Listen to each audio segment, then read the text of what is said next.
Diba? Kukuha na ako ate. May soft. Picture ako.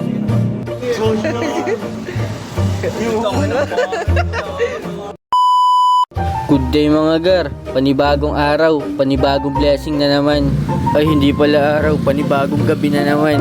Magpuputrip na naman tayo kasama ang mga apport natin. Mag-aalas 12 nga ng gabi nang tinakas ni Badong yung motor niya kaya magpuputrip na naman kami. Pero bago mangyari yun ay bumili muna ng soft drinks sa Obib sa tindahan. Tas bigla na kami nga alis. May bago nga pala tayong mga kasama ngayon, si Badong, ang pinakang pogi ng Barangay 5. Binidyohan na nga din pala natin yung mga kasama natin tas bigla na kaming umalis.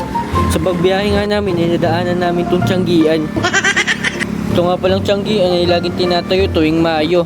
Dito ka makakabili sa Tianggian ng mga murang case at saka mga tempered glass. Tsaka yung mga murang gamit, yung mga binabargain. Nung makapunta nga kami sa kakainan namin, agad ko nang binidyuhan yung mga pagkain nilang masasarap. Ito nga palang kakainan namin ay nakalocate dito sa may bayan, malapit doon sa letter A. Malapit lang to sa amin mga gar, kaya kung kakain kayo dito, talagang sulit na sulit yung pera nyo. May na-unlock na nga pala tayong bagong tools mga gar, tong partnership ads, kung saan kikita tayo ng pera. Sa tagal na natin nag-upload ng mga video, napansin na tayo ng Meta kaya binigyan tayo ng opportunity para magpatuloy sa pag-upload natin ng video. Sa gantong tools ni Meta mas lalo tayong ginaganahan mag-upload. Hindi natin nakakalain na aabot tayo sa gantong punto kasi nung unang video pa lang natin walang wala talaga tayo. Kahit sobrang liit lang ng progress natin, ang kahalagahan nun nagkakaroon tayo ng progress sa video natin. Napapansin tayo ni Meta kaya binigyan tayo ng sign para magpatuloy pa at palawakin pa yung ating engagement dito sa Facebook. Tapos bigla akong naalala yung unang upload ko na talagang walang binibigay sa atin si Facebook. Pero ngayon na kahit maliit yung binibigay sa atin, kailangan natin itong pahalagahan.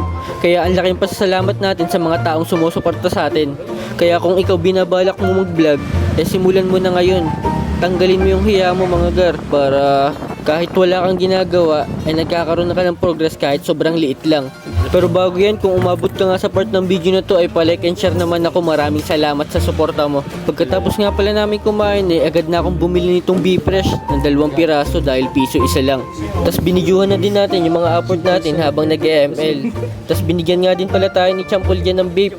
Sponsored by Sipol nga pala tong vape na to. Sobrang solid ng gabi na to kahit hindi kami napalaban ng ML.